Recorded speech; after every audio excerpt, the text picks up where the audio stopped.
My name is Sally. I live with my husband Mark and our daughter who is now 5 years old and has become more verbal. I'm a 31 years old working mother. We're not particularly rich or poor, just a normal and very close family, which ended up being hit by the storm.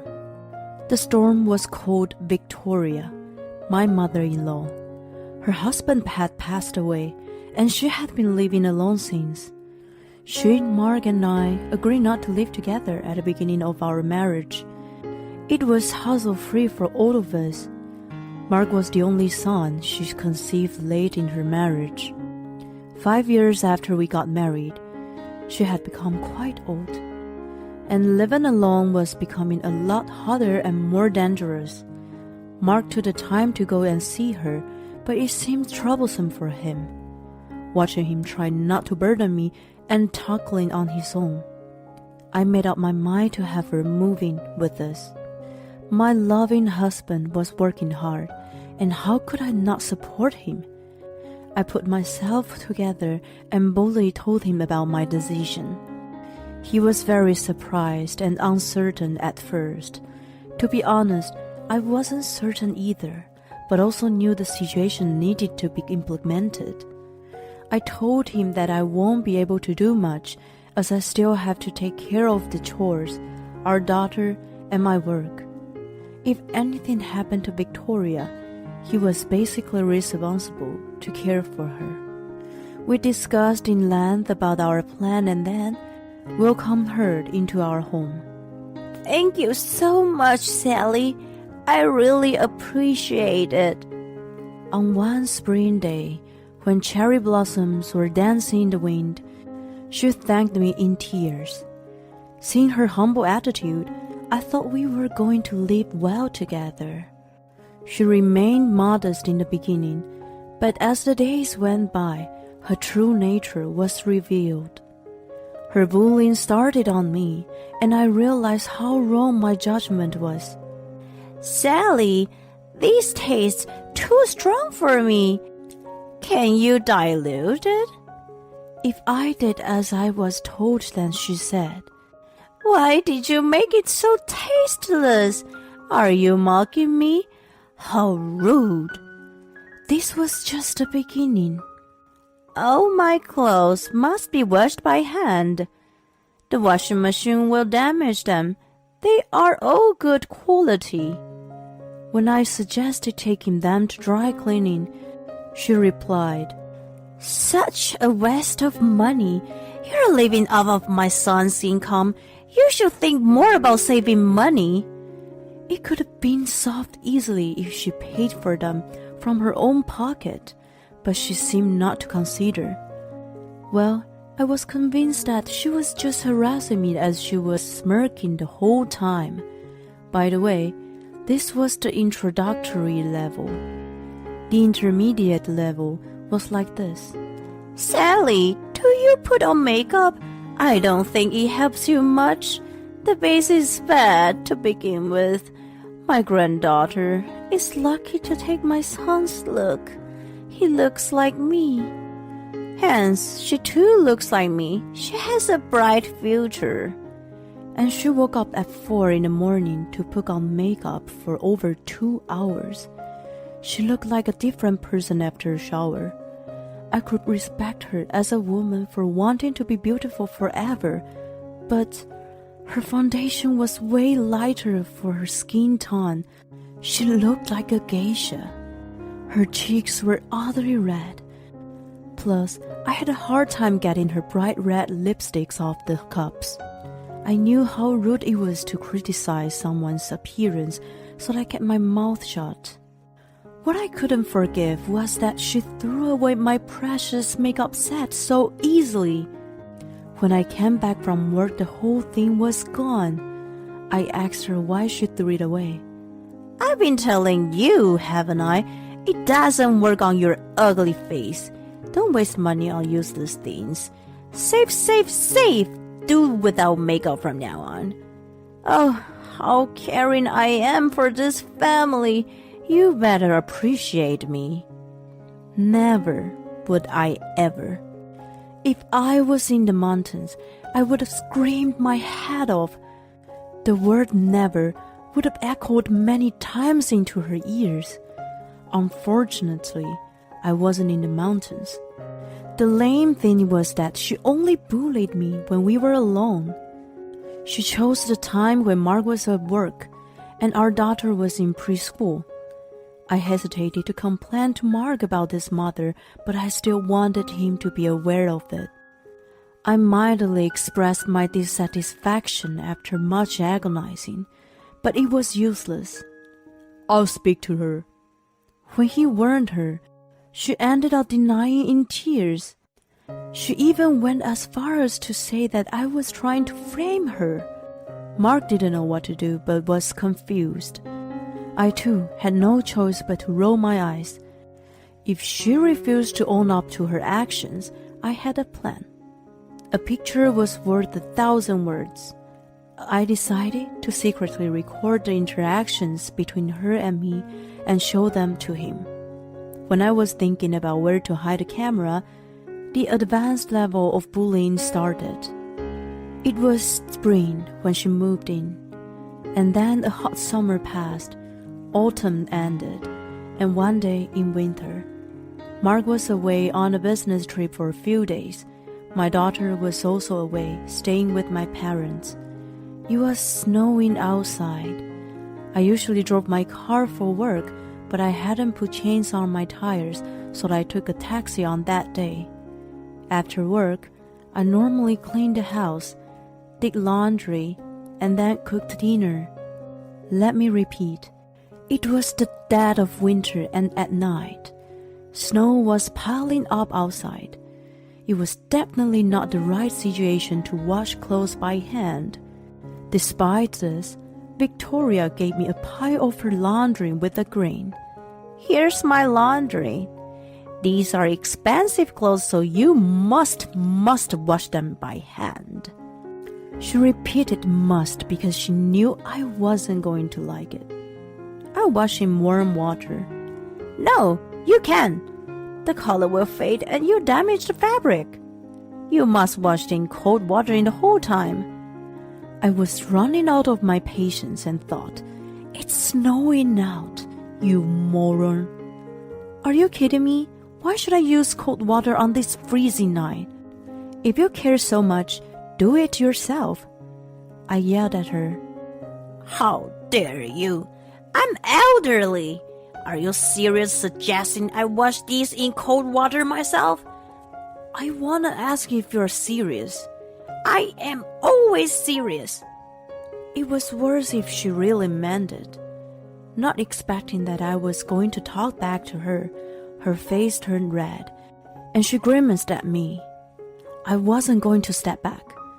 Why don't you go outside and check for yourself? You've been warmed inside all day long, so you don't realize, do you? It's snowing a lot and unbelievably cold out. What the hell? You're telling me to go out in the cold? You're terrible. What about you then? You demand me to use cold water in this cold. We argued back and forth. I was determined to fight all the way. I felt bad for Mark, but I couldn't be a good wife if I must continue to live with her. I was grimacing at her when she suddenly grabbed my hand tightly. She dragged me while I was taken aback by her strength, which made me doubt her age. And in no time, I was pushed out the front door. When I realized what was going on, the door locked with a thud. Victoria! No need for a daughter-in-law like you. Get lost. This is my house. You're the one to leave. My scream was useless. She was determined to lock me outside and ignore my banging on the door. I was in distress and didn't know what to do. Not wearing a coat and not having my kid, but thankfully my phone was in my pocket. I called Victoria. I could hear her phone ring, but she didn't answer. I tried to call Mark, who was supposed to return from his trip that night, but he didn't pick up. I had no choice but to text him. I got locked out of the house by your mom. I'll get hypothermia in the snow. I'll wait for you at a diner nearby. I started walking in the snow. I thought about calling 911, but I didn't want to make a big deal. I was sure Victoria would come up with some excuses to make me look bad. It was better for me to just wait at a diner. I wrapped my arms around my freezing body. My breath hovered around me like smoke. The snow kept falling non-stop and was accumulating on the ground. There was no car or bike passing by. It was nighttime, and there was hardly anyone in sight. I kept moving forward in the quiet darkness. When I finally arrived at the diner, I couldn't believe my eyes. Closed due to the snowstorm. The evacuation spot I reached in desperation was closed. What a night! I chose to go to the police station then. Instead of calling and waiting for them to come, I kept moving with a sense of despair before the heavy snow. The tips of my fingers and toes were numb. When I checked the time on my phone, it had been an hour since I got through out. I called Victoria once again, but she didn't answer. I was walking briskly in the scenery that had completely changed. Help! My feet stopped when I thought I heard something. I was at the beginning of a bridge over a river. I pricked up my ears. Help! What the? I heard it. It was very clear this time. I ran in the direction of the voice. I looked down from the bridge, which wasn't that high, and to my surprise, I saw someone. An old lady was calling for help, lying in a shallow part of the river. I ran down the bank as fast as I could and into the river. Icy water pierced my feet and legs. The coldness turned to pain, but I kept walking toward her. Are you all right? Help me. I can't move. I'm so cold. Are you okay? Stay with me. She must have been relieved to find help, so she leaned against me and passed out. I was in a panic. My feet and legs were frozen and didn't move as I wanted them to. Someone help us! Just when I thought my desperate cries were about to be lost in vain. Oh my God, are you okay? I thought I heard a man's voice, and then Mark showed up. The moment I saw him rushing toward me in a frenzy, I lost consciousness. When I opened my eyes the next time, I saw the white ceiling. Honey, are you awake? Mark hovered over my face with a concerned look. He told me that I was in the hospital. After he dragged the old lady and me out of the river, he called 911. It was the night before, and I had been sleeping since then. Your business trip? Hold on. When you called me, I was still on the plane. I called you back as soon as I landed, but you didn't pick up. There was a long queue for a taxi, so I took a train and was just walking back when I saw you going into the river. What luck. I panicked thinking you were throwing yourself into the river. Well, it seems the old lady did though. Mark told me that she tried to commit suicide because she was depressed about her life. When she hit the water, which was so cold that she came back to herself and tried to get out, but her body was frozen and she was unable to move. If she wasn't found at that time, she might have not made it. So she survived. As I felt relief, I became drowsy again. Sleep. You must be exhausted. Take a good rest. I was reassured by his kind words combined with the warmth of the hospital room. I slowly drifted off to sleep. Burning in anger at Victoria, I was hospitalized for a few days and regained my energy. When I got home in a short while, I frozen in front of it. Victoria never once showered her face while I was in the hospital and, of course, never apologized. She locked me out in the heavy snow and almost killed me. I honestly couldn't live with her anymore. I opened the front door with a heavy heart. As soon as I stepped inside, I was taken aback by the sight of her. Yikes! Victoria! I wasn't expecting to face her right away. I'm very sorry, Sally. I froze in surprise as her voice came into my ears. Pardon me? Unbelievable. She apologized. As I couldn't say anything, she continued. I didn't imagine you would end up like that. I sincerely regret that I lost my temper and kicked you out. Please forgive me. She begged in tears. Well, did she really regret it? She was always so condescending to me no matter what. She locked me out in the snow. I was very much skeptical. It was too crazy to think there was no catch. I looked at her with suspicious eyes. What would you do if I said I can't forgive you? Victoria jerked a little. I thought I was going to die from the cold. If Mark didn't find me, who knows how I would have ended up? I would think that anyone with the right mind would have known what was to happen if someone was locked out in such a heavy snowfall. If you say you didn't know, does that mean you are crazy? When I said it full of sarcasm, her face turned red. What did you say? She ranted loudly. Just because I apologized, you tried to make advantage of me. How dare you? Mark said he would end up the cohabitation if I didn't apologize to you, so I had no choice but to obey him. Do you get it? I did what I was told to do, so it's over now. Get to your chores if you understood. She took my little provocation so easily. I gloated over her true intention. She had no remorse as I expected. I guess people can change overnight. Especially a person like her won't change forever. As if to upset my feelings, she started bullying me right away. You must wash my clothes in cold water. She still wanted me to do that. You must cook only my favorite meals. If it's bad, I'll sort it out. Oh God, no. There was no saving grace for her. I sighed loudly as I turned my face behind me. Honey, what should I do now? Mark stood a short distance away, just out of sight of Victoria. He, my husband and a beloved son of Victoria, had been standing there since the beginning. Mark, what about your work?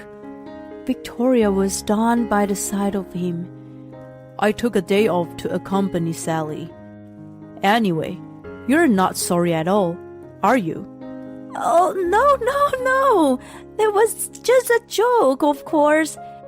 If it really was, it was not funny at all. I told you, didn't I? Be deeply remorseful for what you did and apologize to her. And never do anything like that again. I did apologize, didn't I? You bounced back right away and were nasty to her again. I told you that was a joke. It was a very bad joke. I had told Mark to keep distance from me for a bit. Victoria reacted as I expected, or rather, more brilliantly. I couldn't stop laughing at her desperate excuses. What are you laughing about, Sally? You know you're... Hey, Mom, I'm talking to you right now. Listen to me. I'm sorry. It seemed that even she couldn't evade a scolding of her beloved son. He continued coming down on her, who listened in tears. How can you treat Sally so terribly? She was worried about you and agreed to have you with us. I was a little out of line earlier, but I never bullied her. She still tried to deny it. Well, I did comment on her food a few times, but I just wanted her to know my taste. I told her to take my clothes to the dry cleaner, but she was the one who said it was a waste of money and wanted to wash them herself. When I told her to put some makeup on, she didn't listen and even threw a cosmetics away in front of me. I sometimes wondered if she was being sarcastic. What was she talking about? It sounded like she didn't want to take any responsibility for all she had done. I had no choice but took out my phone and played back the recording. These are expensive clothes, so you must wash them by hand. A clear recording of her voice played. She screamed and tried to take my phone away. I dodged her hand and continued the playback. You must wash in cold water. No need for a daughter-in-law like you. Get lost. The sound of her dragging me out and locking the front door, ignoring me calling out to her. All the abuse she said and did that day was recorded. I had this phone in my pocket and was recording. Whenever I had conversation with her, I always set my phone to record mode, so that I could keep evidence of her words and deeds at any cost. My daily action must have brought me a good result. If I didn't have my phone that day, it would have turned out differently. Do you have anything to say? Victoria was agitated. Do you have any last words? Last words? Yes. What do you mean? This is the end. You trampled on my kindness to take care of you. I want you out of the house. No way! I'm cutting ties with you. You go ahead and leave alone. I'll never get in touch with you. I'll ignore you if you try to contact me. I'll never see you again. You still got the money from when you sold your house. If you have a pension on top of it, you can live comfortable without my support. Wait a minute, Mark. Hold the thought. Are you going to throw me out? Are you betraying your only parent? You betrayed me. She was speechless to his anger and just slumped her shoulders. The melting snow falling from the roof sounded louder than usual in the silence. Then it all happened so fast. Mark and I packed out Victoria's belongings while she was depressed and doing nothing. Her hometown where she was moving to was 2 hours by car from our house. She had some relatives there, but they'd been estranged until now. I suppose no one was going to pay much attention even she came back. She also seemed to have no friends as she never went out when she was with us. I assumed she had a lot of time on her hands that she entertained herself by bullying with me. But it no longer mattered to me. Bye-bye, Grandma. My daughter flapped her hands to Victoria. She finally started to cry when she saw her lovely granddaughter not sad to see her go but smiling at her. A taxi carrying her drove off, leaving her sobs behind. It didn't bring up any feelings in me. I was just thinking she got a self-inflicted wound and walked into the house with a refreshed mind. Days and months passed by. Victoria was living alone and lonely. I sometimes received calls from her, so I assumed she was well. We have never met up or spoken to her as declared back then. She will continue to live alone and lonely. The cost of destroying the happiness she received was a high price to pay. I've gotten back peace of mind after she left. I'm serving tea to a surprise visitor as I listen to the sound of the washing machine spinning. My guest is an elderly woman, the same lady I had saved that snowing day. She became pessimistic about her life after living alone for a while and had a lot on her mind. But then she felt the icy river water and wanted to try living a little longer. My son told me to move in with his family. That's great news. His wife is a very nice person, but I don't want to be burdened. So I've decided to move closer to them instead. Oh, I see. My son lives far away, and I don't see him at all. I've been alone and lonely ever since my husband's passed away, and I thought nothing good would come for leaving. But now I know it doesn't have to be that way. I'm very happy to hear that. As long as I'm alive, I will leave. I'm very thankful to you for rescuing me that day." We smiled at each other. The old lady lived hard, alone and lonely, and found happiness. Victoria voluntarily disrupted her own cohabitation with her family. There are many ways to spend retirement. Everyone is different. But depending on your attitude, it can be happy or unhappy. Looking at the two old women, I have a vague idea of what I want my future to be like. I remind myself how I should live in order to keep my current peaceful and happy life, and to have a happy retirement. My husband threatens to divorce me for not doing housework as I was hospitalized, so I agree to it. Well then, you better understand one thing here. Go on, tell me. Next time you ignore to do your chores, then we will get a divorce. Oh my! You'd be in trouble if we get a divorce, right? You have no other family and you're a loner, right? I have no other family and I'm a loner, huh? I see how it is.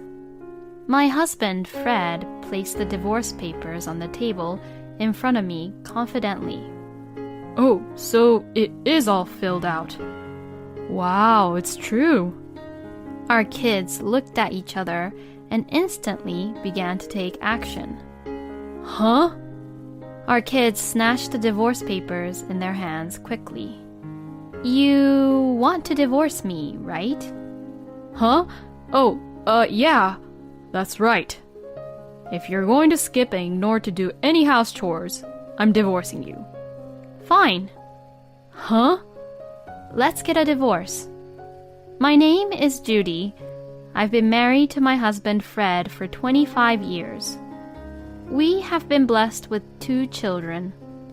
To say that my husband is an old-fashioned person sounds too good to be true. He is a quiet man who supports his family as the main breadwinner of the family. But actually, he's the type of person who nags and forces me to go to work, and he is also the type of person who also makes me take care of everything about the house, including doing all the house chores. Fortunately, before marrying Fred, I lived on my own for a long time and worked hard to save money. So it was not really hard for me to take care of the house. And above all, I thoroughly devoted myself to housework for the sake of our children, Jack and John. Thanks to my efforts, both Jack and John grew up to be successful adults. And last year, the younger one, John, left home to live on his own. I was a stay-at-home mom until both of our kids reached middle school. The reason for this being that it was simply because Fred wanted me to be a stay-at-home mom. After graduating from university, I worked at a publishing company for a long time. But when I was in my 20s, both my parents passed away one after the other. Losing both of my parents, and as an only child, I had no other families and I was left all alone in this world. If my parents had any siblings, we might have had a chance to get to know each other as a family. But both of them didn't have any sisters or brothers, and both of my grandparents also had passed away. I was really all alone. And that was when I met my husband. He came in as I was smoking a cigarette in the smoking room, and he began to refill the vending machines for drinks. Then, seeing me, he approached me with a bottle of drink. This is a new product that our company will come up with at the end of the month. If you wouldn't mind it, would you like to try it? Oh, thank you very much, I will. This was how we first met, and that was how our first conversation went. But after meeting several times, we became pretty close, and this developed into a relationship. And then I learned that he had a dream. When I heard about his dream, I felt that I really wanted to support him from the bottom of my heart. His dream was to become a novelist. I had the opportunity to read one of the work he had written, and I thought that it was quite good for his first novel. Since I worked in a publishing company, I told him that I would talk to his editor about possibility of publishing his work, but he stubbornly refused. As I thought that him thinking that was a waste, I felt he had great talent, and I became more and more attracted to him. And over time, we got married, and 25 years have passed since then. However, he never made it big as a novelist. I found out that what he had written was actually written by a friend of my husband's. I found out about that when my younger son was just 5 years old. I heard about the novel, which was published from another publishing company, because it was getting popular.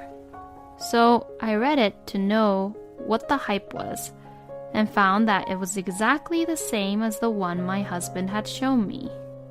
At that time, I finally understood that my husband had tricked me about it. If this was all true, I would have accused him of plagiarism, but I didn't.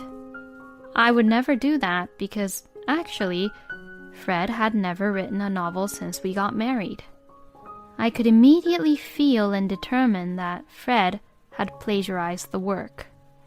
But by this time, our kids had already been born. And my husband, for some reason, kept me from becoming a publisher and made me quit my work at the publishing company. But I decided to turn a blind eye to that, as long as our kids would grow up with no problem. I am beyond grateful that my husband and I got married and that we were able to have kids. But to be honest, this marriage has been a difficult one for me. My husband basically forced me to quit my job and made me become a full-time housewife. But he is the one who still controls the family finance. So, my husband gives me the money for living expenses, but for the past 25 years, I have received only $500 a month for living expenses. Saving money is not hard, but it would be impossible to cover food and utilities for a family of 4 with only that amount.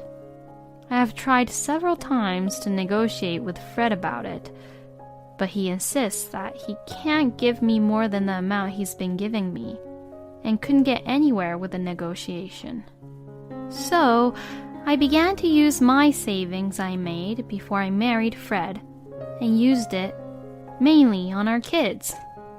I got vegetables that were on sale and meat that were half-priced in grocery stores for Fred's meals only, and cooked meals for him with those ingredients as a way of showing how I would oppose to his arguments. Once I got the cheap ingredients from the grocery stores, I would put them immediately into the freezer. I am sure that the quality and the taste wouldn't be that good as compared to the normal ones, but once I do that, I would feel much more at ease. Of course, I made sure that our kids ate well. The savings I have before I married Fred were for our kids. But the $300,000 that I had as my savings were gone as soon as my younger son graduated from college. I am truly relieved that I was able to spend my savings without our kids having to feel that it was never enough for them. I think my husband was really selfish. He had forced me to quit my job and focus on house chores. But when the kids started middle school, he insisted that I work. But I was reluctant to do so. It wasn't because I didn't want to work. I actually did want to work. But it was because I couldn't forgive my husband's selfishness at all. I knew that if I started working here, he would stop providing any of his money for the family. He would spend the money he earned on whatever he wanted to do with it, as if it was all for his own. I just couldn't allow Fred to do that. But when my husband saw me reluctant about his suggestion, he began to say such horrible things like removing me from his support system. I truly hated the fact that he was so selfish. But it turned out to be actually a good thing for me. Now that I'm off his support system, no matter how much money I earn from my work, Fred will never know how much I'd earn. And my husband goes to work early in the morning and doesn't come home until late at night. Even if I start working, he will probably never find out. And in the end, he still never found out that I was actually working. And I think it kind of helped that my husband was a man who only cared about himself.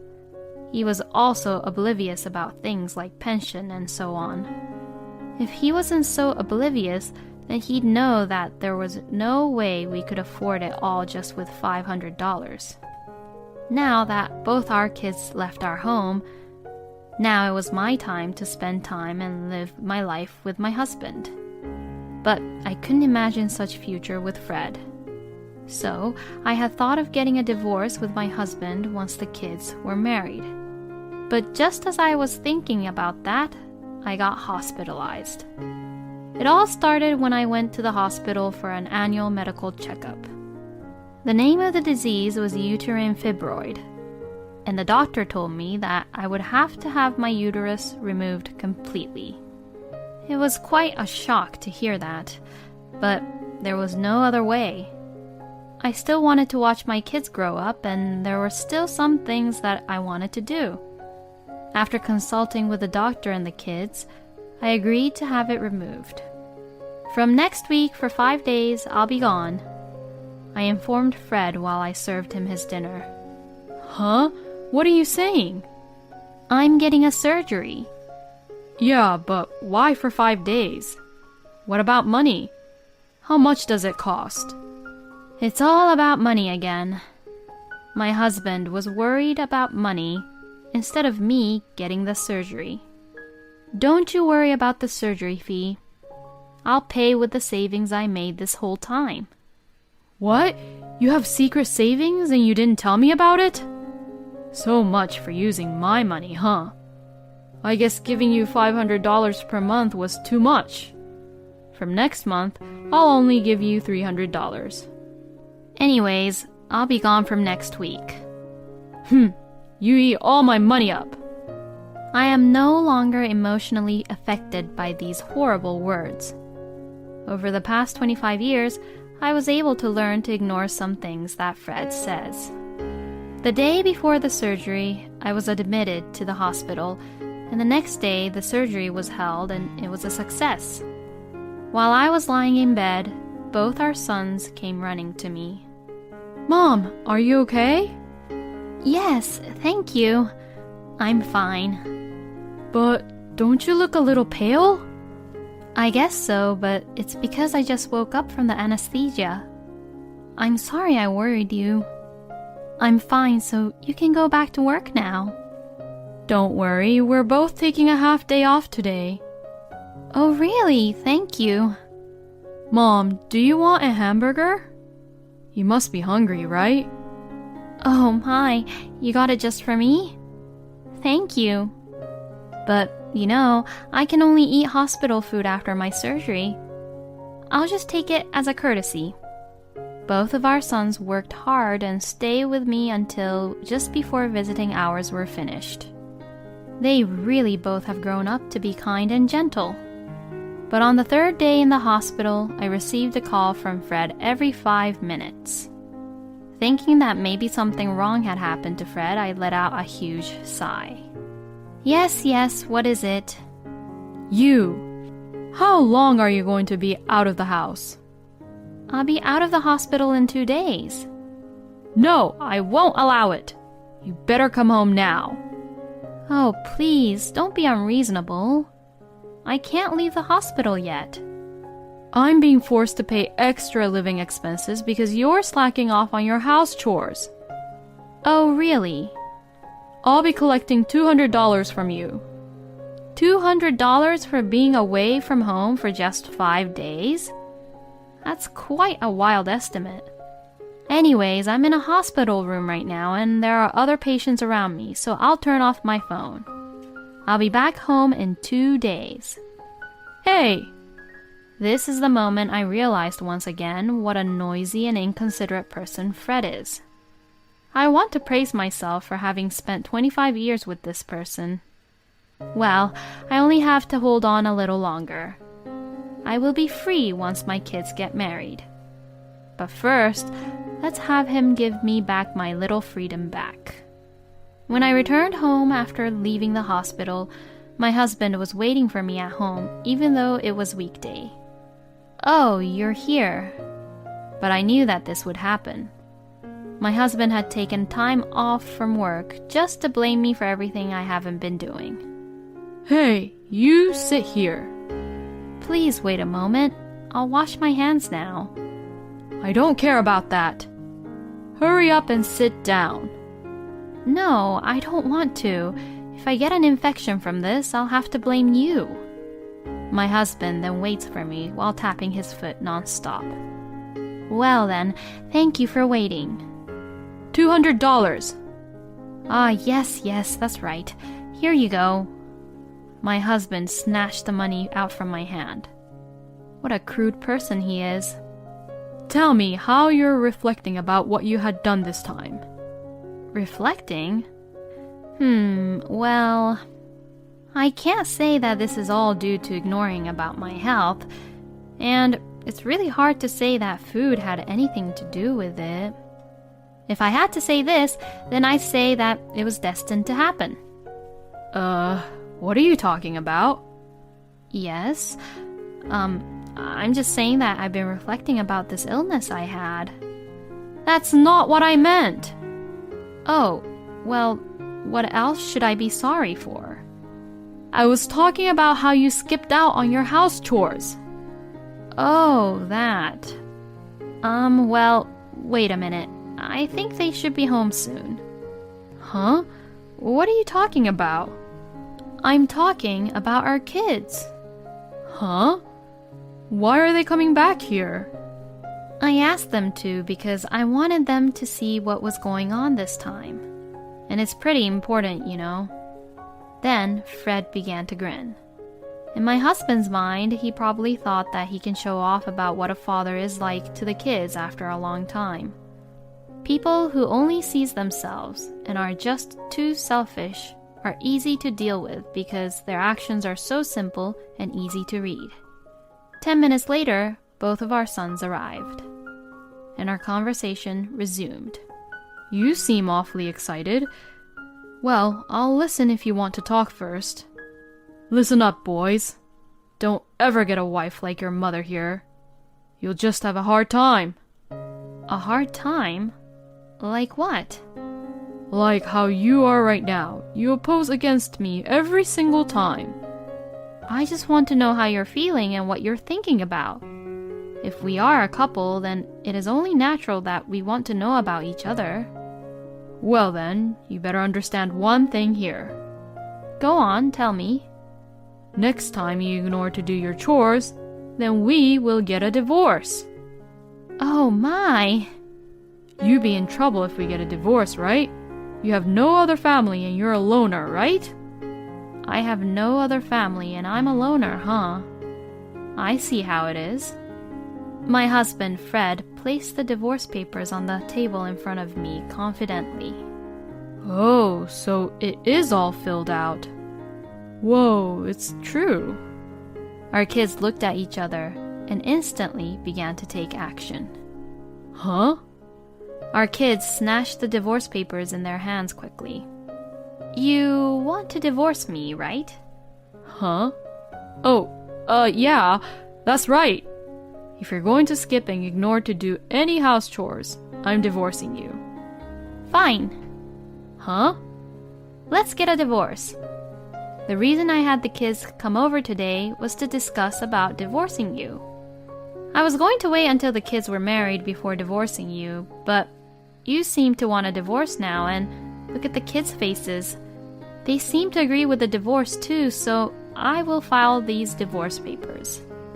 No, wait a minute. How are you, a housewife, going to live all on your own after divorcing me? Don't pretend to act so strong. Do you really think that just $500 a month will cover the pension, tax, insurance, and all that, plus food and utilities? It's impossible. I've been working since the day when you removed me from your support system. Oh, don't worry. I have no intention of receiving any property from you with your small salary. The fact that you gave me these divorce papers is enough as a gift from you. Well then, I'll pick up my belongings on another day. Hey, wait! What kind of work are you doing? I'm an editor. One of the author I'm in charge of is the author of a piece that you plagiarized. Well then, please take care. Wait a minute. My husband tried desperately to snatch the divorce papers away, but my kids' defenses were much more stronger. My second son tackled him and we were able to leave the house without any problems. And my divorce was successfully finalized. But my ex-husband was a man who was obsessed with money until the end. When he found out that I earned more than he did, he insisted on sharing common property. Well, it was what I had expected anyways. He destroyed my last act of mercy with his own hands. I hired a lawyer and told my ex-husband that I was suing him for financial abuse and moral harassment. He flatly denied that this was all true, but when I provided him with the family financial book, which had a record of the whole 25 years, he caved in easily. He desperately pleaded me to spare him only a trial, but there was no need to listen to him. I sued him without mercy. The result was an overwhelming victory. He had been spending his hard-earned money on other things, and so he could not afford a decent lawyer, and the case was settled almost entirely on our terms.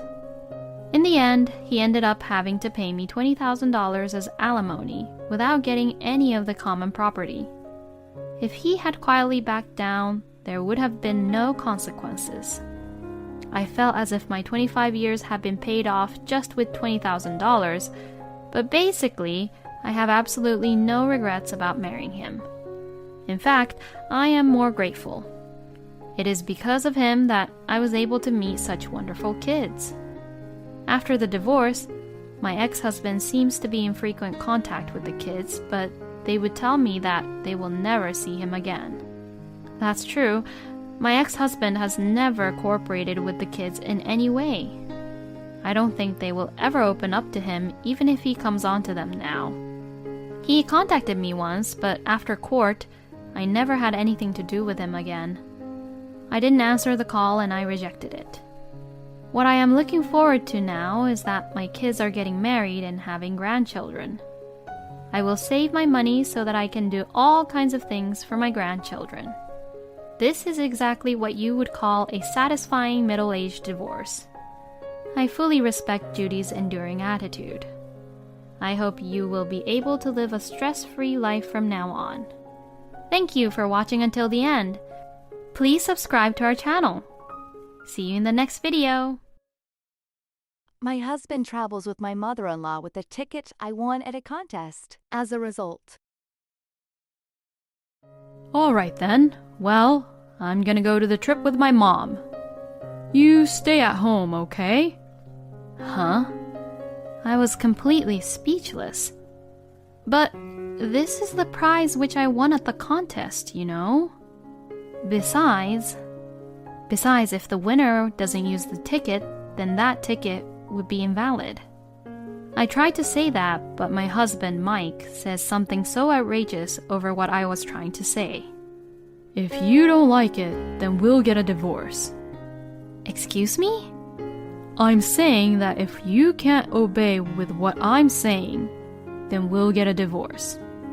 My affectionate feelings that I had for my husband instantly cooled down with these words. My name is Sasha, and I am a 30-year-old office worker. I went to an all-girls school from middle school until university and entered the society without ever having had a proper conversation with a man.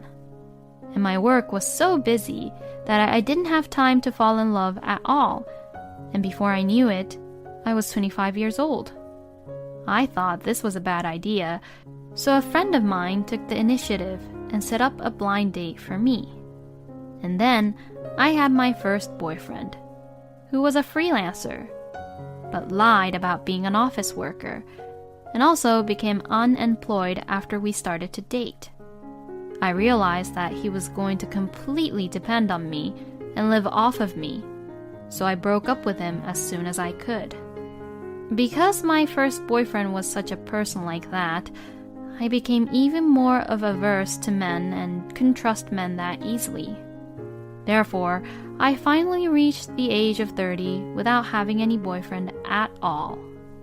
My parents were even more worried about me than I was.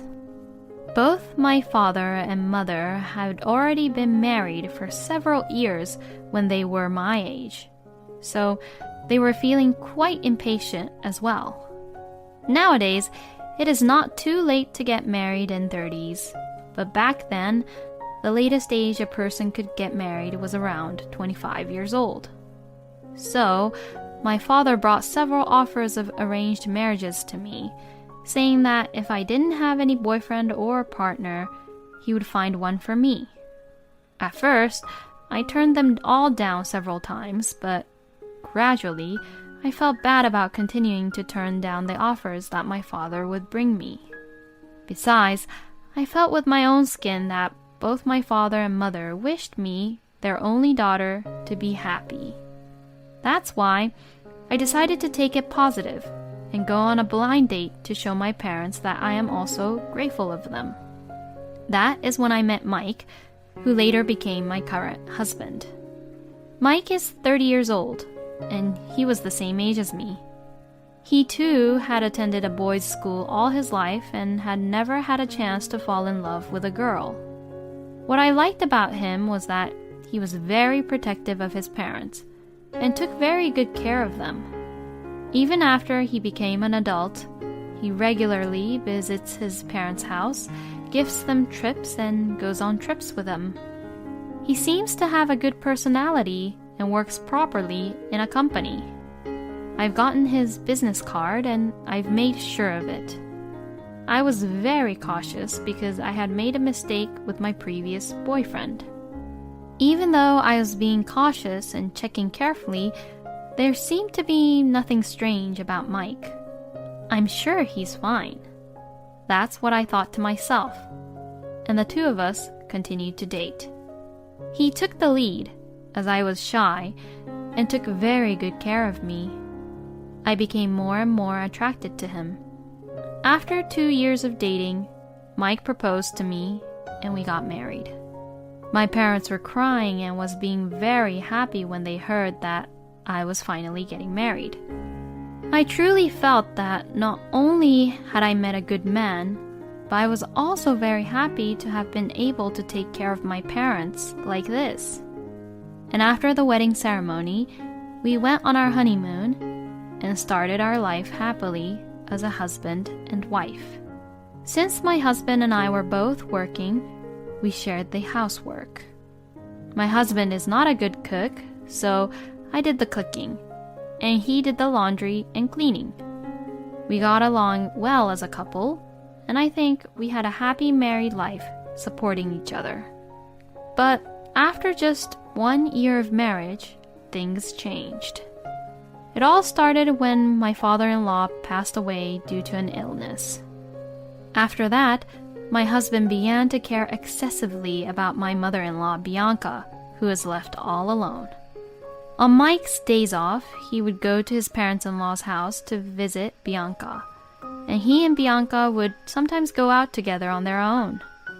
Sometimes he drops by Bianca's house after work and eats dinner on his own with her. And sometimes he would go on a trip with just Bianca.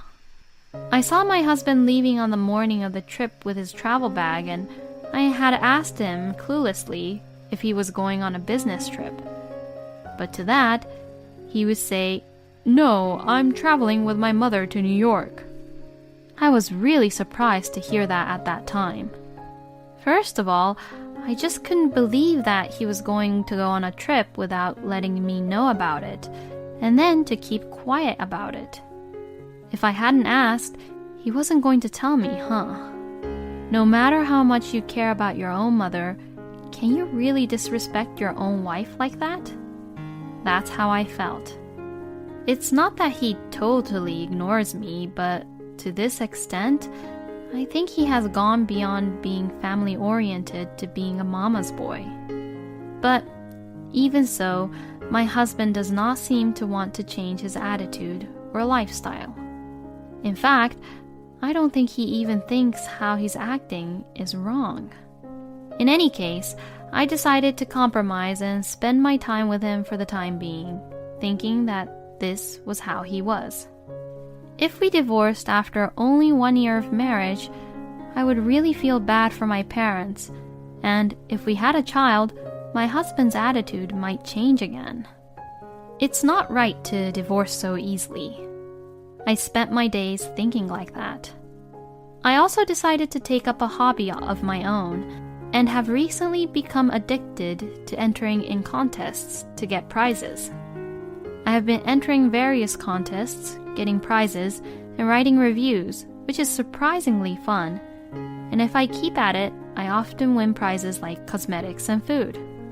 And then, on one of the contests I entered in, I won a pair of airline tickets to Guam. I was so surprised that I had to reread my email about 3 times because I had never won such a big prize before. I checked the contents of the email thoroughly, just to make sure that it wasn't a fraud. It didn't seem to take me to any suspicious links, nor did it ask me for my credit card number or anything like that.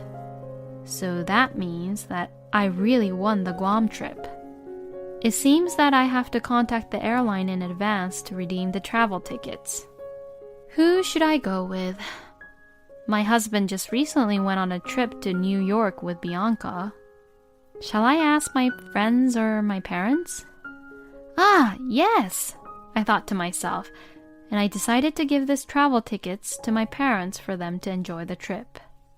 Then I went to my parents' house and informed them about it. Well, it's been years since we traveled abroad.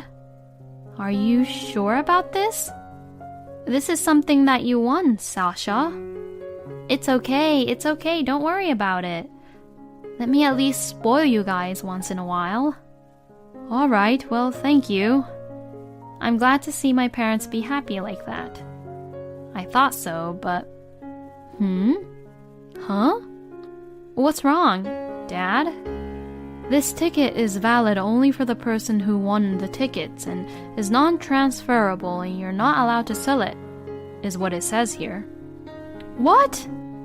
Does that mean I can't give this as a gift to you both? Yeah, it seems so. Oh, man. Ah, well, it can't be helped. Well, you did win it, honey, so why don't you go with Mike? Since my parents said so, I finally decided that I'd go with my husband.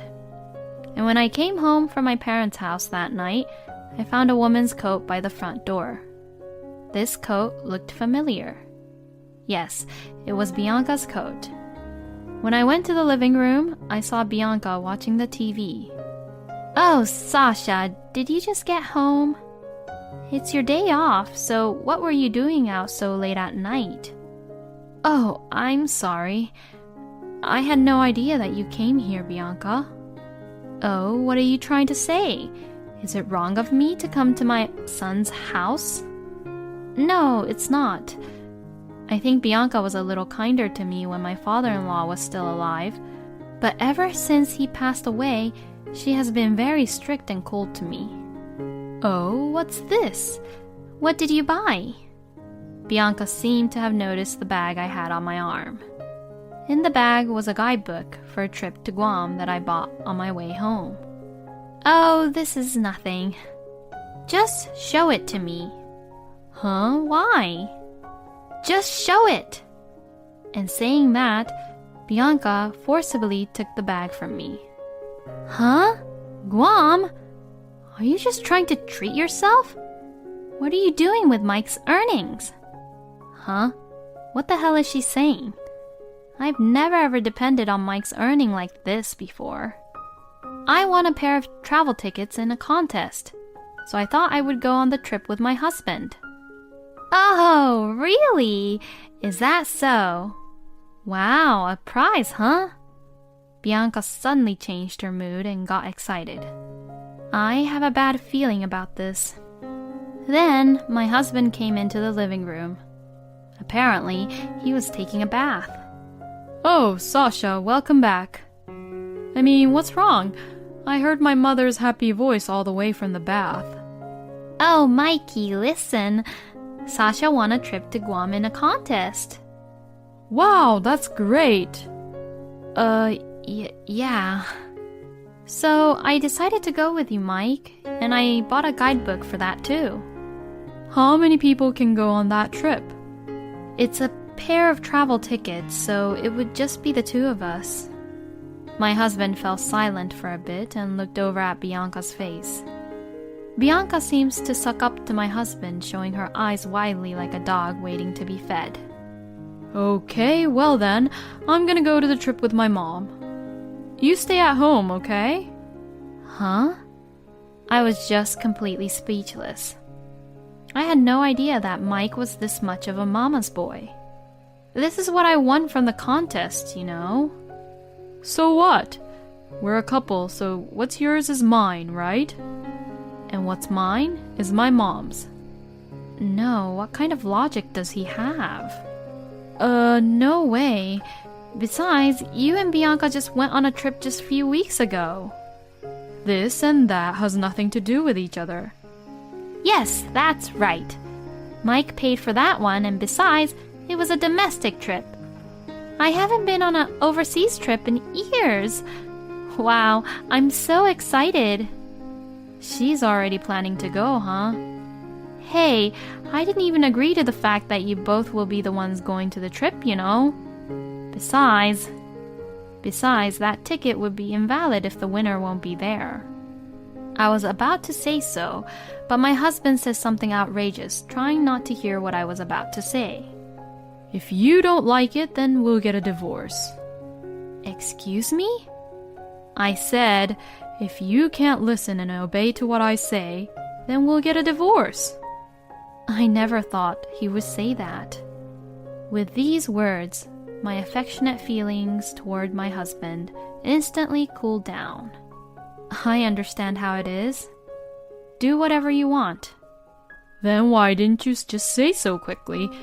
You're just so selfish. Both Mike and Bianca looked victorious, as if they had won a huge fight. Then, while reading the guidebook they had taken from me, they began to happily plan out their travel plans together. And I was beginning to think about my post-divorce plans. Later on, my husband told me to make sure I contacted the airline, so I did as I was told. But it was just a confirmation. I'm not allowed to give away these tickets to your own husband or other relatives even if I can't go, right? When I asked that, the operator replied, I'm sorry, but you're not allowed to give away the tickets even to your family or your relatives. Well, of course, that makes sense. Hearing that, I told the operator, well then, I would like to decline the airline tickets that I won in the contest, and hung up the phone. Then I told my husband, I called for you and here are the terms and conditions in the tickets, so please check the details. Then my husband scoffed as he said, I don't have to read the terms and conditions, and left the tickets on the shelf. It probably would never have occurred to him that those tickets were invalid. I reported this incident to my parents. I asked them to help me because I wanted to make the day of Mike and Bianca's trip the day I moved out from the house. After hearing what had happened, my father was shocked and said, I never thought that Mike was such a person like that. I mean, it was my father who brought up the idea of the arranged marriage with Mike, so that's why he was more shocked. It's not your fault, Dad. He just started to show who he really was recently, you know. I made my father try not to worry that it was his fault, and calmed him down. On the day of the trip, my husband was in a great mood and was getting ready to leave. I was also looking forward to seeing how he and Bianca would react at the airport. Well, I'm off then. Take care of the house while I'm gone. Mike says so with a huge grin on his face. Yeah, have fun. My husband looked a little surprised as I saw him off with a huge smile on my face. Then, right after my husband left, my parents arrived to the house. They carried my belongings into the car and we went over to the new place I was going to move into. I had actually started looking for a room the moment I became fed up with my husband. I found a nice apartment near my office and decided to move into it immediately. I moved my belongings and got a comfortable and quiet room. About 2 hours later, my husband called me. Hello? Oh, hey, what's going on? They said that our airline tickets are invalid. Well, yes, that's right. If the winner doesn't accompany, then the tickets are invalid. Huh? I didn't hear anything about that. I told you, didn't I? I told you to check the terms and condition. It's all written right there. You've got to be kidding me. I wouldn't even read that. Well then, that's just your fault for not reading it, right? It's the same as someone who gets sued and says they didn't know anything about the law. Then what am I supposed to do? I already got a hotel in Guam. They told me I'd have to pay for our own ticket fees. Like I said, it's none of my business anymore, so you and Bianca should just take care of it. I said that and hung up the phone. Then 10 minutes later, my husband called again. What now? Hey, why can't I pay with your card? Huh? My card? What do you mean? The card that you're using as a sub. With panic, I checked the drawers and found out that my card, which I have been using as a sub, was gone. You took the card without my permission? I was only borrowing it for a little while. But I was told by the airline staff that I can't use this card. What the hell is going on? Are you stupid? If you're not the owner of the card, you can't use it. But in the internet... Huh? Internet? Oh, no. And he hanged up the phone. No way. I immediately checked my credit card statement for the credit card I used as a sub. Then I found a list of unknown statement that I had no recollection of using it. Then I remembered that my husband had been buying a lot of clothes and other things recently. He must have used my card to get those without my permission. I immediately stopped the card, and I took a screenshot of the statement history. With this, I will definitely charge him later. A few days later, I received a call from my husband after his 3 days and 2 nights trip to Guam. Hey, what is the meaning of this? I don't see any of your stuff and belongings in our house anymore. And you left the divorce papers on the table. What the hell are you thinking? Well, I mean what I mean. I can't go on living with a mama's boy like you who prioritizes his own mother and ignores his own wife. And to a thief like you using my credit card without any permission. What? If you won't sign the divorce papers, then let's fight over court. Court? Oh, are you in trouble? If people at work finds out about this... I see, then I'll request my divorce through my lawyer, so you better quietly obey to the request. No way. My husband reluctantly accepted the terms and agreed to the divorce. He agreed to divorce me on the condition that there would be no division of property and that he would also pay me for the credit card bills he used without my permission. But my revenge does not end there. I wouldn't say anything about what had happened, but I didn't know what my father, who had brought this marriage proposal to me, would do or say. And sure enough, my ex-husband called me. Hey, this is not what we agreed on. Everyone at work knows about what happened. Now, they talk about me behind my back and I'm known as a mama's boy and a thief. And now I can't walk with my head held high in my company. Oh, what a pity. But I didn't say anything about any of this, you know. Did you forget that so many people were involved in our marriage? Oh. Yes, this marriage was set up through a connection between my father, who is a general manager of the department in a company, and my ex-husband's boss, who is a department head in his company. My father and my ex-husband's boss were great friends, and our blind date was set up from the fact that my ex-husband's boss had a good bachelor staff who was working under him. So this means that hearing what had happened, my ex-husband's boss was very angry with my ex-husband over this matter. It seems like Mike has been removed from the career track and is being looked at coldly by all the employees around him. As for Bianca, it seems that this incident was leaked out to her neighbors, and all the neighbors has started to avoid her too, so she now shuts herself inside the house. Well, they both got what they deserved, so I have no sympathy for them whatsoever. As for me, I put in a lot of effort at work and got a promotion. I got a raise in salary too, so to celebrate, I took my parents on an overseas trip. We went to Italy, which we all had wanted to go to for a long time, and made good memories as a family. A lot had happened this time, but I would like to use it as food for thought to find a good man and find a better love next time. I am surprised that he was not only a mama's boy, but also a thief. If it comes to that point, there is nothing anyone can do for him anymore. I'm glad Sasha's family got along well and finally got to go on a family vacation to Italy. I hope Sasha, who is kind and family-oriented, will find someone better and wonderful. Thank you for watching until the end. Please subscribe to our channel. We hope to see you in our next video. My husband orders me to do house chores, so my mother-in-law tells me to leave him and... You forgot to make me my lunch. The wife should never slack off with her house chores. My ears hurt from his scorching scream. Huh? You forgot to make me my lunch, huh? The wife should never slack off with her house chores. Come again?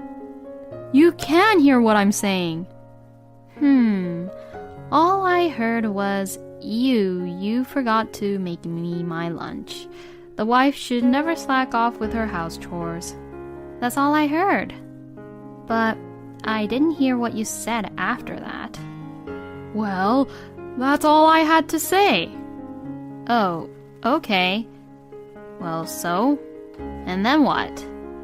You forgot to make me my lunch. And you forgot what we talked about, didn't you? My name is Lisa, and I live with my husband, Paul, and our 2 children. My 3-year-olds are too energetic every day. We are blessed with twins. I consider it a miracle that they both turned 3 years old with no problems. I was raising 2 mischievous kids, and as every day was very busy and hectic, I always felt like physically I was about to fall apart. Maybe that's why I don't really remember how I managed to raise them until they were 3 years old. However, once they began to understand the words, they began to understand what I was saying. And now we spend a lot of time playing together. And I gradually began to feel more relaxed about raising our kids. My husband, Paul, is a company employee, and Paul's family runs a cake shop in our town's shopping district. Recently, I have been helping out at the cake shop with our kids. I began helping out in the hope that it would be of some help to Paul's parents, but now I find it quite enjoyable. When I first started, I mostly served customers, but recently I have been put in charge of making custard pudding under the guidance of my parents-in-laws, Jane and Phil. I am quite enjoying it and addicted to this job, but my husband, Paul, has no interest in his own parents' cake shop. He is just not at all interested in baking and eating cakes. Hey, are you sure you don't want to take over your parents' cake shop? You're talking about that again? There's no way I can take over the shop now. I haven't even had any training. Oh, so you're saying that you're willing to take over the business if you can get some training? Ugh, that's not what I meant. I'm not going to take over the shop, no matter what anyone says. Because there's no future to it. You know that, right? The number of people visiting the shopping district is decreasing year by year. And because of that, recently, there are stores which are closing for good. And when I think that if I'm the cake shop owner, that's just impossible and unimaginable. Why not? Because it's embarrassing. Why would a grown man like me have a cake shop? I don't want to do that. Well, it's true that there are stores which are closing for good. It is also true that the number of people in the shopping district is decreasing every year. I wonder if it's because of the large shopping mall which just recently opened nearby. But still, I think my parents-in-law's cake shop is doing quite well. Their weekday sales are not too bad, and especially their holiday sales are quite good. And above all, the cakes that Paul's parents make are very delicious. It is a shame to see that not many people get to have the taste of their delicious cakes. Even though I have thought about it a lot, the store will probably be gone someday, as there is no one to take it over. I felt very sad thinking about that. And my husband has zero interest in helping out his own parents at the cake shop. There is one place where Paul goes on his days off. Good morning. Are you going there again today?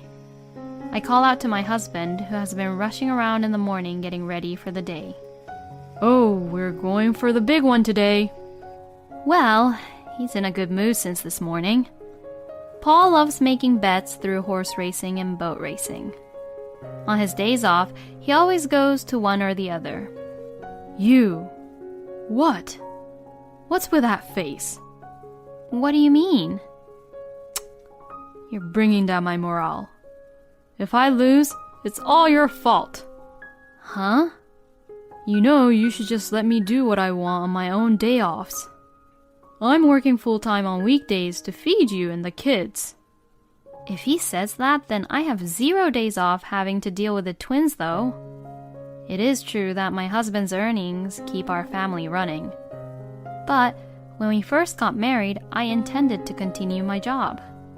But that's when Paul said, I'll work so hard that you won't have to put in all the hard work. You'll just have to take care of the family.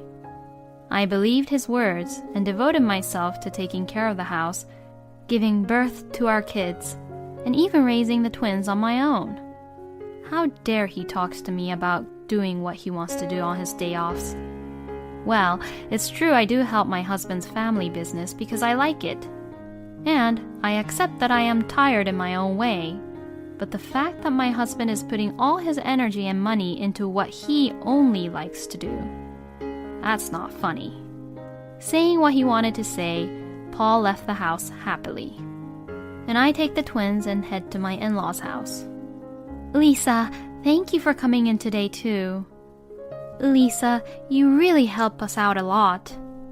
As you can see, my mother-in-law Jane is a very kind person.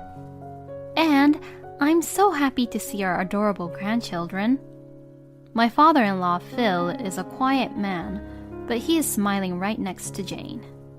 I really wonder if Paul is actually their son. Jane always expresses her gratitude, but not once has my husband expressed his gratitude to me ever. Aside from my husband, I love both Jane and Phil. In fact, I think both Jane and Phil wants my husband to take over their cake shop. I could feel their hopes and sentiment from time to time. It's already enough that Lisa became our family to be Paul's wife. I'm really grateful.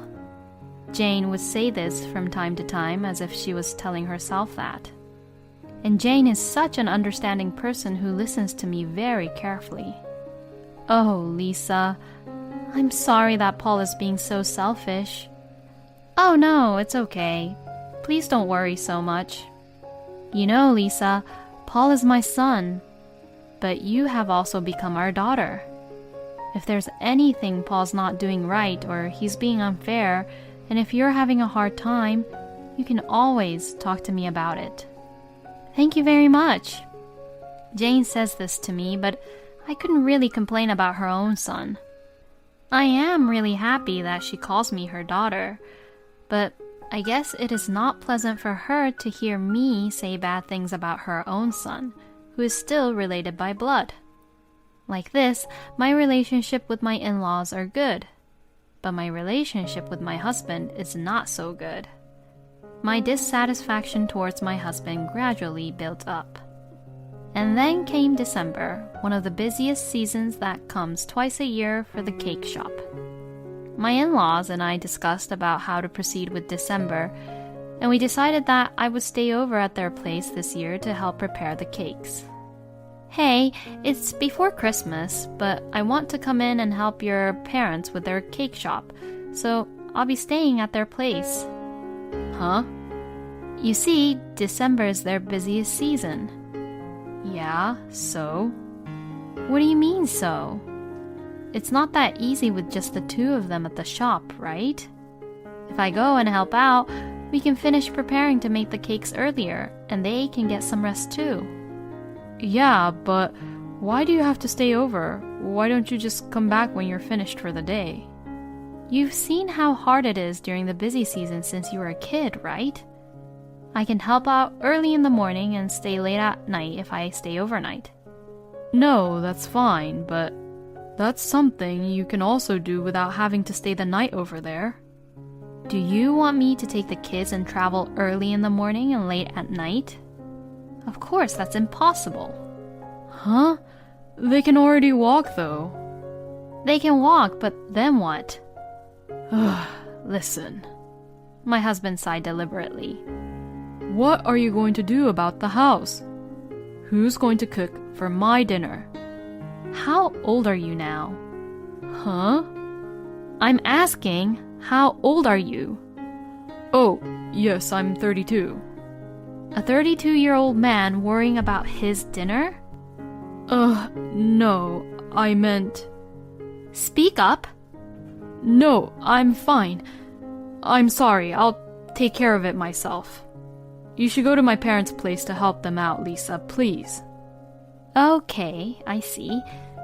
Well then, that's that. On the appointed day, I went over to Phil and Jane's house. It was a good decision to go to their house on that day. There was a large pre-order for the whole Christmas cake and more orders for custard pudding than usual. We finished up the work in the evening and went to sleep in preparation for a full day of work tomorrow.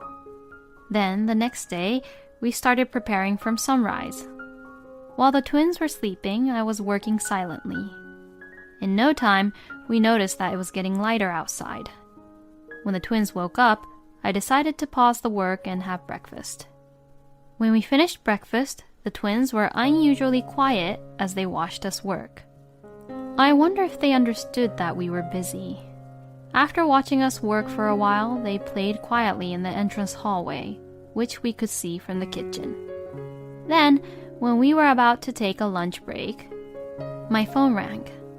I got a call from Paul. Oh, I wonder what he wants. Hello? You forgot to make me my lunch. The wife should never slack off with her house chores. My ears hurt from his scorching scream. Huh? You forgot to make me my lunch, huh?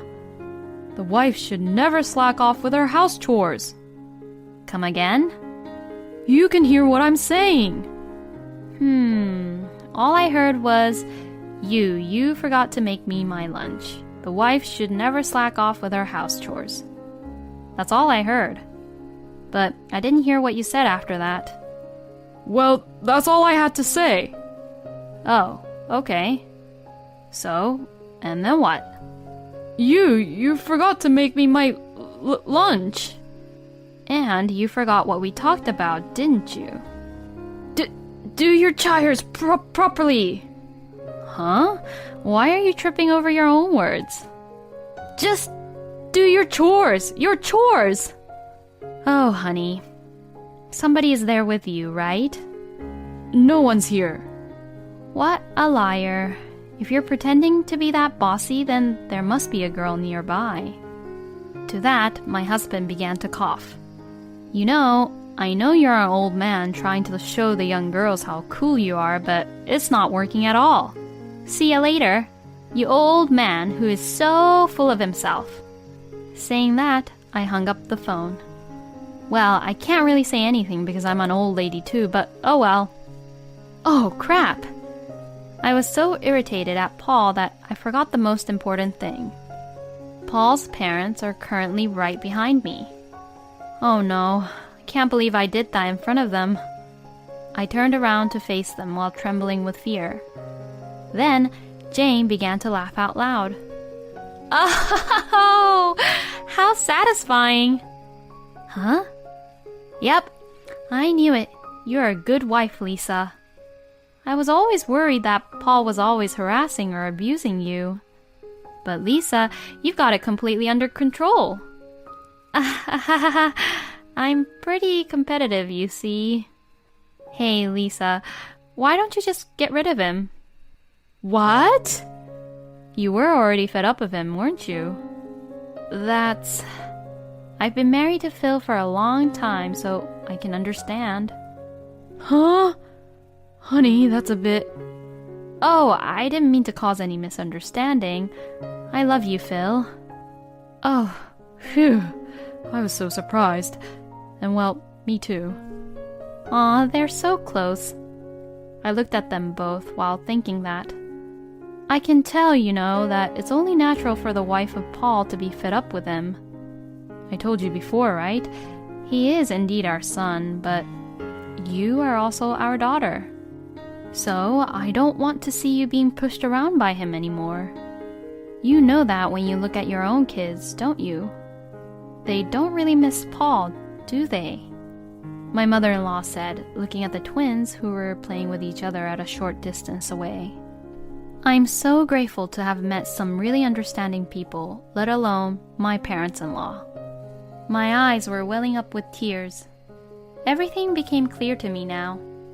I decided to let out my feelings for my husband that I had been keeping bottled up. That day, I went home and waited for Paul to return back home. When he came home a few hours later, he was looking around the room. Oh? Where are the kids? Your parents are looking after them. Oh, I see. I need to talk to you. Is it about what happened today? I have decided to divorce you. Huh? What are you saying all of a sudden? Are you mad because of what happened today? I have a position to keep in the company, you can understand that, right? Every little bit counts. Huh? I'm divorcing you because of all the little annoying things that piled up in me about you has exploded. I have put up with you not helping me with anything until now. I have accepted you when you pressured me to quit the company, but I'm just so fed up with your attitude about trying to show off to other people. So, I am divorcing you. I've already decided with that decision. My husband's face was twitching while he heard what I had to say. Wait a minute. What about the kids? Don't you think it's pitiful that they're still that little and don't have a father if you divorce me? Don't you think they don't want a father who's just there? They don't even come near you and you don't recognize who is who, right? You better stop joking around. Who the hell do you think I am? An old man just trying to show off. It's not a good idea to joke around at a time like this. I'm quite serious, though. Show me a photo of the twins. I'll guess it right. And if I guess right, we won't get divorced and you and I will stay married. All right then, fine. Then, show me a photo of them. Get a photo from your phone. Huh? The photo of the twins on your phone. My husband freezes. You don't even have it, do you? The photo of the twins. That's just a coincidence. You're just an unfit father. You haven't taken a single photo of them in 3 years, and that's your answer, right? Besides, I know you're hiding something from me. Huh?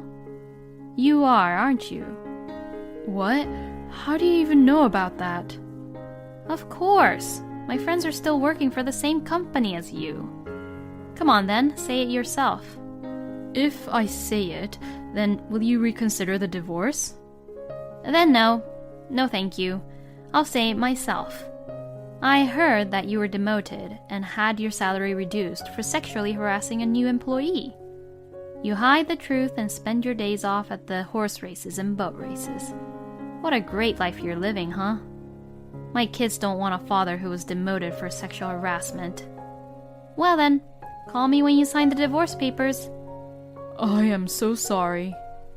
My husband was on his knees crying, but I went through with it and left the house. Well, it also felt good that my knee hit my husband's head as I was leaving. When I returned to Jane and Phil's house, they welcomed me with a victory sign. And when I told them about Phil's sexual harassment incident, they were beyond stunned and filled with anger. When my husband followed me, Jane threw a holly ornament at him, telling him not to ever come back. Holly is to ward off evil at Christmas, you know. I love this part about Jane. After that, Paul seemed to be shocked by what was thrown at him, so he signed the divorce papers and put them in the mailbox. With this, my husband and I were divorced. My friends who know about this divorce incident have told me to get child support, but I haven't done so to this day. This is what I intended to do. I am going to raise my sons without getting any penny from him. I know him. Even if I claim for it, he's just going to argue back saying, I raised them too. I don't even want to get any help from that guy. And now, I am living with Phil and Jane, and that's because I'm going into training. They said they want me to manage and take over the cake shop in the not-so-distant future. In order to respond to their wishes, I have asked them to help me raise the twins as I will undergo the training. Even now, my sons never once talk about their father, and they are full of energy. My life is going to be fun from now on. I am glad that Lisa was able to get a divorce before the twins got hurt even more. I guess a bond can be built even if there is no blood connection. I hope everyone in the cake shop is smiling. Thank you for watching until the end. Please subscribe to our channel. We hope to see you in our